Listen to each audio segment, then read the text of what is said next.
చేసే లేబర్, ప్రయాసం. నేను ప్రయాసపడుతున్న విధానం కూడా చాలా ఇంపార్టెంట్. నేను చాలాసార్లు చూస్తూ ఉంటాను, నిజంగా కొంతమంది పనిచేసేవాళ్ళు ఎల్లప్పుడూ ప్రయాసపడుతూనే ఉంటారు, ఎప్పుడు ప్రయాసపడుతూ ఉంటారు. అవునా కదా? నేను గమనించింది, సహోదరుడు నా చూడలే కానీ ఎప్పుడు టార్చ్ పట్టుకొని కూర్చుంటున్నాడు. అవునా కదా? ఎప్పుడు ఇక పని ఎప్పుడు ప్రయాసపడుతున్నట్లే ఉంటుంది. అవునా కదా? అవునా కదా? దాన్ని బట్టి ఏమైంది, నీకు ప్రయాసపడుతున్నాడు అని ఒకడు. అదే ప్రయాసం దేంట్లో కనబడాలి? అది విశ్వాస జీవితం. ఆ ప్రయాసం బట్టి గుర్తొస్తే నాకేం రాదు, కానీ ఆ ప్రయాసం బట్టి ఎందుకు గుర్తొచ్చాడంటే రెయ్యంబగులు ఆయన టైమింగ్ కానీ, ఆయన వెళ్తున్న విధానం కానీ, ఆయన కూర్చున్న విధానం కానీ మనకు అర్థమవుతుంది కనుక ఏంటంటే నేను చూడకపోయినా ప్రయాసపడుతున్న సంగతి నాకు అర్థమవుతుంది. బాగా గమనించండి. ఆ ప్రయాసం అనేది, అటువంటి సాక్ష్యం అనేది దీంట్లో కలిగి ఉండాలి. దేంట్లో? ఆత్మీయ జీవితంలో కలిగి ఉండాలి.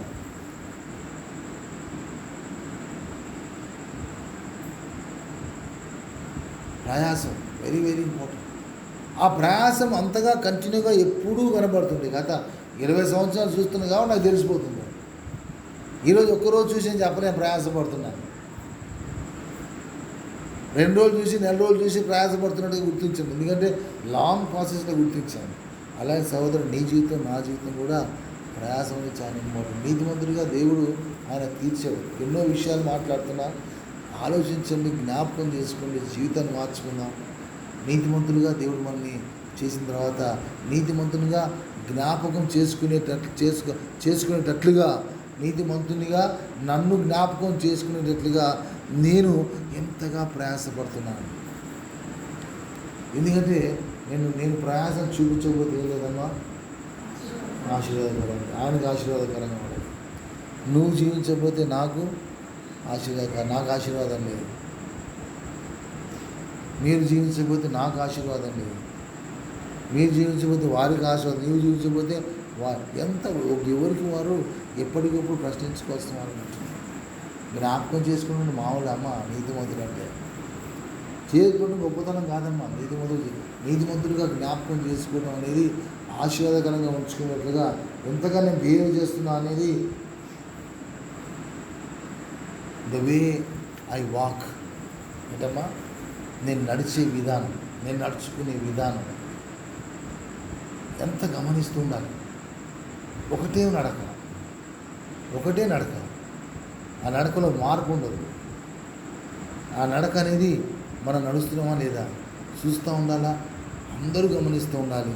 దాన్ని బట్టి నన్ను నీతిమంతులుగా వారు చూసి జ్ఞాపకం చేసుకొని వారికి ఆశీర్వాదకరంగా ఉండేటట్లుగా నేను జీవించాను. ఎప్పుడు మనము ఉల్టా చేస్తాం. ఆయన జ్ఞాపకం చేసుకుంటే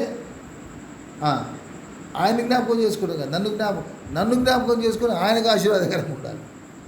అవతరుడు ఇది మొదలుగా చూసిన వెరీ గుడ్ అని జ్ఞాపకం చేసుకుందామని అనుకోవటం కాదమ్మా. ఇది రివర్స్.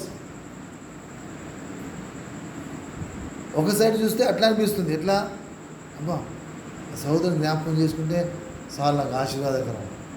యోగు భక్తుని జ్ఞాపకం చేసుకుంటే ఆశీర్వాదకరం. దావీదు భక్తుని జ్ఞాపకం చేసుకుంటే ఆశీర్వాదకరం. అంత మట్టుగా చూస్తాం.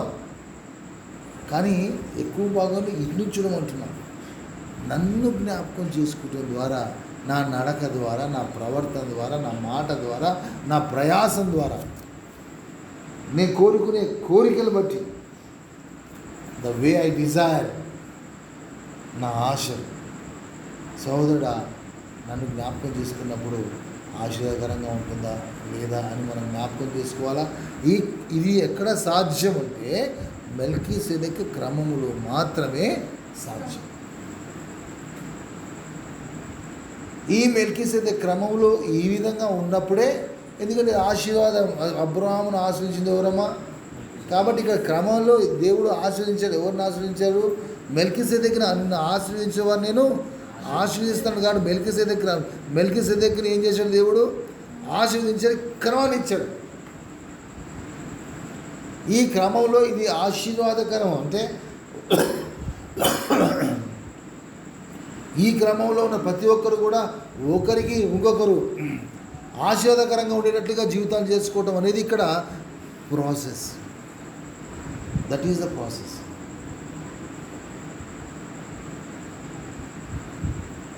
ఈ ప్రాసెస్ గుండా వెళ్ళాలని దేవుడి చిత్తమైంది. This process is very important కదా. ఉదయకాలంలో మాట్లాడుకున్న మాటలు కూడా అదొక మాట. ఎందుకంటే నిలబడి చదువుకుందాం. దేవుని స్తోత్రం. ప్రకటన గ్రంథం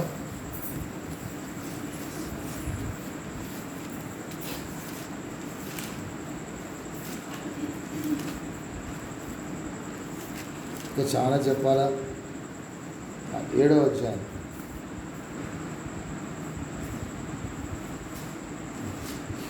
13వ వచనం. పెద్దలలో ఒకడు తెల్లని వస్త్రాలు ధరించుకొని ఉన్న వీరెవరు అడిగాను. అయ్యా నీకే తెలియను. వీరు మహాశ్రమం నుండి వచ్చిన వారు గుర్రెపిల్ల రక్తంలో తమ వస్త్రములను ఉదుక్కొని వాటిని తిరుగు చేసుకున్నది. చాలమ్మ దేవుని స్తోత్రం. ఇక్కడ ఇది మనం జ్ఞాపకం చేసుకోవాల్సిన వాళ్ళు. వీరెవరయ్యా? Who are these man? ఎవరమ్మా వీరు? తెల్లని వస్త్రాలు ధరించుకున్న వీరు ఆ రక్తంలో కడగబడిన వారు. ఒక సెక్షన్ అమ్మ. పరలోకంలో ఎన్నో సెక్షన్స్ ఎంటర్ అవుతూ ఉంటాయి. హతసాక్షి ఎంట్రన్స్ వేరే ఉన్నది. వాళ్ళు వీరెవరయ్యా అంటే హతసాక్షి. వీరెవరయ్యా? పెద్దలు. వీరెవరయ్యా? ఇశ్రాయేలు గోత్రముల వారు. వీరెవరయ్యా అని అందరికీ ఒక గుర్తింపు ఉన్నది. ఒక గుర్తింపు ఉన్నది. ఈరోజు అదే మాట జ్ఞాపకం చేస్తున్నాను. నిన్ను బట్టి నన్ను బట్టి ఈ గుంపును బట్టి ఏం సాక్ష్యం పొందుకోవాలి? వీరు అనుదినము తప్పకుండా మెల్కీసెదెకు క్రమంలో పాల్గొని ఆ క్రమంలో ఆశీర్వాదకరంగా ఉన్నవారు అయ్యా అని వారు జ్ఞాపకం చేసుకోబట్టి ఆ విధంగా ఆశీర్వాదాలు వచ్చాయి. ఏనమ్మా? వారిని జ్ఞాపకం చేసుకోబట్టి ఇంకొకరికి ఆశీర్వాదం వచ్చింది అనే విధంగా సాక్ష్యాన్ని పొందుకుంటే అప్పుడే ఉంటారు. వీరు ఎవరా అంటే మెల్కీసెదెకు క్రమం గుండా వచ్చిన వారు.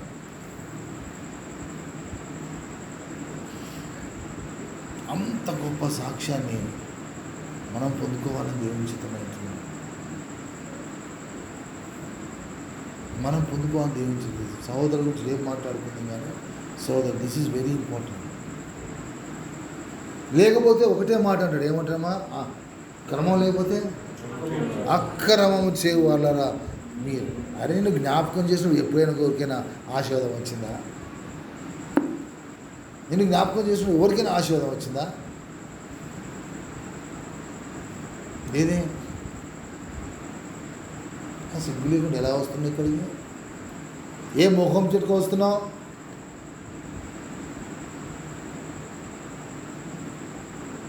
నేను జ్ఞాపకం చేసుకుంటే రోత పుడుతుంది, బాధ పుడుతుంది, అసహ్యం పుడుతుంది, బాధ కలుగుతుంది.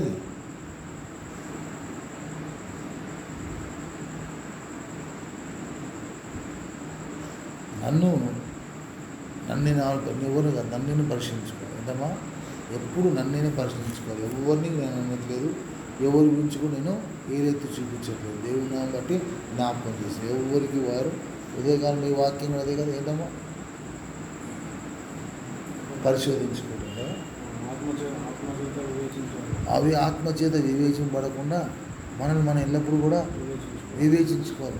మనము పరీక్షించుకోవాలని దేవుని వాక్యం. We have to examine our cells. ఎవరికి వారు ఎప్పటికప్పుడు మనము పరీక్షించుకుంటూ అయ్యా నేను నీతిమంతుడిగా ఉన్నాను అమ్మ. లేకపోతే జ్ఞాపకం చేస్తున్నాను, జల్లెడ పెడితే ఒక్కరు నిలబడేమో, అందుకే జల్లెడ పట్టట్లేదేమో, సిగ్గుతో బాధపడుతుంది. జల్లెడ పడితే అమ్మ ఒక్కరు నిలబడలేము అని దేవుడు ప్రేమించి మనకు ఇప్పటికైనా టేక్ ఇట్ ఎ ఛాలెంజ్. అదొక మన ముందున్న సవాలు. దేవుడు ఇచ్చిన గొప్ప సవాల్ని, ఆ యొక్క యుద్ధాన్ని ఆ విధంగా మనము గెలిచిన వరంగా ప్రభు సన్నిధిలో ధైర్యంతో నిలబడి ఉందాం.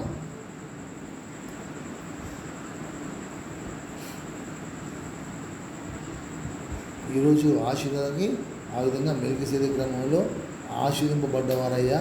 వారు ఎవరయ్యా అంటే ఒకరికొకరు ఆశీర్వాదకరంగా జీవించిన వారయ్యా.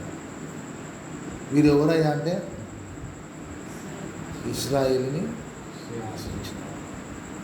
ఎవరు వీరు అంటే ప్రతి దినము కూడా తూచా తప్పకుండా, క్రమం తప్పకుండా వీరు ఇశ్రాయేల్ వారిని అనుదినం కూడా ఆశ్రయిస్తున్నారు. మామూలు నోటితో కాదు, ఈ విధంగా ఆశీర్వదిస్తున్నారు. వారిని జ్ఞాపకం చేసుకోవటం వల్ల మనకు ఆశీర్వాదం. అంతే కదా, నీతిమంతులు వాళ్ళు మన కోసం ఆ విధంగా బాధపడ్డారు. ఈరోజు మన జీవితం ఎంతగా మనం జీవిస్తున్నాం, ప్రశ్నించుకోవాల్సిన వాళ్ళు ఉంటున్నాం, పరీక్షించుకోవాల్సిన వాళ్ళు ఉంటున్నాం, సరి చేసుకుందాం. దేవుని నామమున వందనాలు, స్తోత్రం. సహోదరి ఎస్తేర్.